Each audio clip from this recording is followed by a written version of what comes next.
Thousands of migrants have been essentially living under a bridge in the border town of Del Rio, Texas, waiting to either be let into the United States or deported from the United States. US Border Patrol said that more than 9,000 migrants, mostly from Haiti, are being sent or held in a temporary staging area under the Del Rio International Bridge as agents worked as quickly as they could to process them.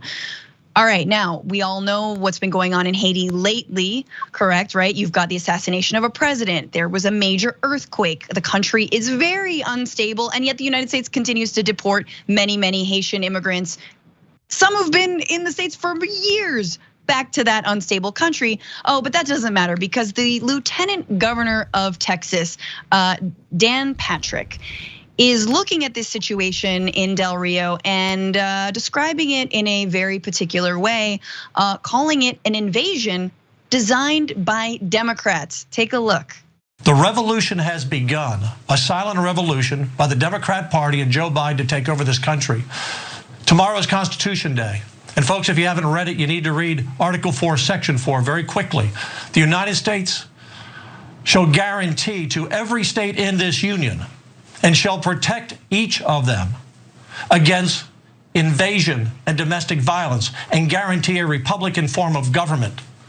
We need every state, every red state, because the blue ones won't do it, to send and invoke Article 4, Section 4 of the Constitution to tell the president that we are being invaded. Now, invasion, properly defined by most, says it's an unauthorized, uninvited, unwelcomed incursion in your territory or property. This is not authorized by the state of Texas. It's not welcomed by the state of Texas or any other Republican state that I know, and they're not invited. Great, so there's Lieutenant Governor Dan Patrick of Texas explaining what the word invasion means for some reason. And then likening the asylum seeking and refugee crisis that happens at our southern border to that, and saying that red states should essentially invoke the Constitution to say this is an invasion, like an act of war, not by what, Central Americans, the Haitian government, no. By Democrats. Senator Turner, your thoughts on this? This madness. There was a period of time, if we could just walk our family back down memory lane where, especially in the 18th and 19th century, where it was relatively just come on in, flow in, Statue of Liberty, bring them all, let people come. You know what the difference was during that time? Is where people were coming from. Okay, that is the primary difference. We went from a country that was very welcoming of Europeans, particularly Northern Europeans, to a country in the 21st century that says, if you are black or brown, you're not welcome here. Mm-hmm. And even into the, I think it was 1882 or so, the Chinese Exclusion Act. I mean, we have a history in this country of excluding primarily people of color, and something is wrong with it. And this man, Mr. Patrick, something is absolutely wrong with him to be in that type of leadership position and to talk about immigrants as if they are the other. And let me add this on here. Hey, as if Haitians have not already been catching enough hell, they continue to be treated differently. A lot of African immigrants, and I encourage the viewers to go look this up. Haitians are, but a lot of immigrants of color, particularly immigrants of African descent. So whether they're wherever they are in the diaspora, I'll put it that way, they are oftentimes treated differently than other types of immigrants, and especially Haitians. I mean, they have natural disasters. They have not been able to catch a break. And yet you have a man in a leadership position that is as heartless as this, and to constantly paint folks as the other, to get Americans all riled up, this whole gospel of scarcity is the problem, and Republicans specialize in the gospel of scarcity, especially when it comes to immigrants of color. And then when you look at people who are citizens of this country, if you are poor among the poor, the working poor and the barely middle class, they got that same scarcity gospel as well. Okay, so if you notice, he said you should read the Constitution really quickly. Yes, because if you read it with any kind of care, you would notice that clause has nothing to do with immigration. Just totally made it up. So now we often talk about how the country is a country of immigrants. And so since the recent immigrants are more brown and black, people assume that that's what people are talking about. No, we've been immigrants from day one, including the Mayflower. And by the way, Dan Patrick said, there's anything that is unauthorized and uninvited is an invasion. Did Christopher Columbus get an invite? I don't remember that.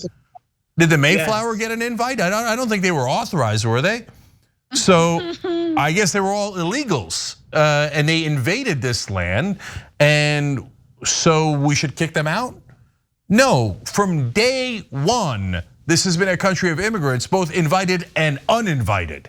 And so later immigrants like myself, by the way, we did it the legal way.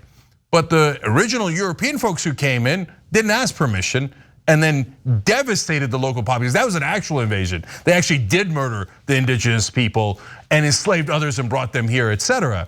So and it's so much of what you see from the right wing is projection. And we've talked about this before. I talked about it with Keith Boykin the other day on The Conversation. They are so afraid that minorities are going to do to them what they did to minorities. But guys, we're not like you. And in this case, I don't mean minorities versus white people. We're all humans, we're the same either way. But progressives want to get you higher wages, better health care. We don't want to ruin your life, we want to help your life. We're not going to do the same thing that you think that you did to others, because we're not interested in injustice, we're interested in justice. So, and the other part of it is decency and empathy. So I'm a legal immigrant, my family are legal immigrants. We quote unquote did it the right way. But let's note that, from my perspective, I was super lucky. Why? Because I had an uncle who was a doctor. So it made legal immigration easier. So now, am I gonna turn around and say, well, I did it the right way, as if like I'm some sort of hero because I had an uncle who was a doctor, and then say to those desperate families that sometimes went thousands of miles and are so worried about their kids, and guys who believe in America, they risk their lives to come to America. Am I gonna blame them and say, oh no, they're illegals, they're invading us? No, of course not. If you're a decent human being, your heart goes out to them. But that really is an important qualifier if you're a decent human being.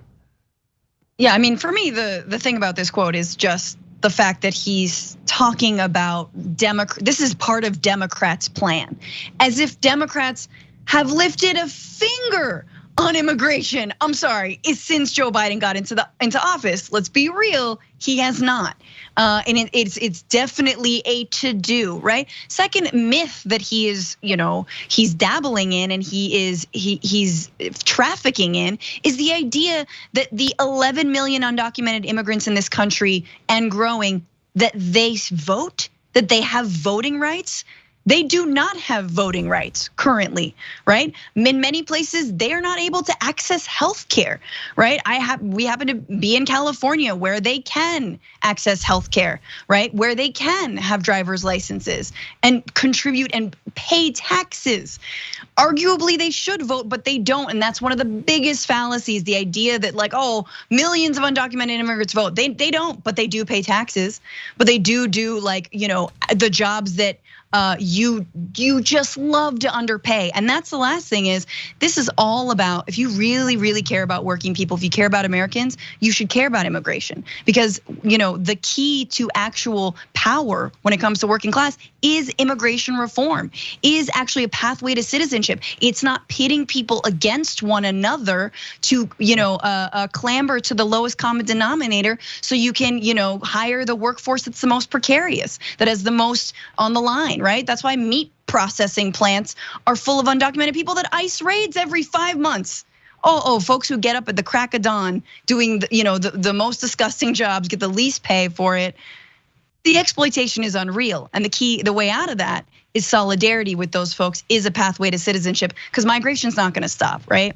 As much as Vice President Harris will say, don't come. Sorry, they're gonna come. In part because, oh yeah, The United States has helped devastate Haiti for decades. Decades, the amount of money that we have poured into that nation. Anyway, it is dangerous and it's scary. I will say Laura Ingraham through all this was like surprisingly didn't jump on the hate train. And I was like, okay, Laura. Maybe it's the one thing I don't know, she was having an off night, I guess. Well, she brought him on to spread that hate. Even a broke clock is right twice a day, so. Right. Yeah, and look, it's not like she's surprised by what Dan Patrick said. She brought him on to say that hateful stuff. So I'm not giving much credit there at all. Okay, last thing I'll say is that, isn't it interesting that they assume all those folks will become Democrats? Why? I mean, a lot of people that come in have what you claimed you were in favor of, conservative family values. A lot of them are Catholic, a lot of them are deeply religious. There's a ton of reasons why they could be Republicans, at least if you believed anything you said in your marketing. But no, they look at them, they see brown people and they go, yeah, that's it, no way, they're all gonna be Democrats. They're actively rejecting them. And guys, if you think it's not racial, keep it real. So Melania Trump and her parents, there was excellent evidence that they did things wrong as they were applying for immigration status here in America. And I believe that it isn't racial when I hear right-wingers say in current day America, I've had enough of those damn European immigrants. Never heard it. Thanks for watching The Young Turks, really appreciate it. Another way to show support is through YouTube memberships. You'll get to interact with us more. There's live chat emojis, badges. You've got emojis of me, Anna, John, JR. So those are super fun. But you also get playback of our exclusive member-only shows and specials right after they air. So all of that, all you gotta do is click that join button right underneath the video. Thank you.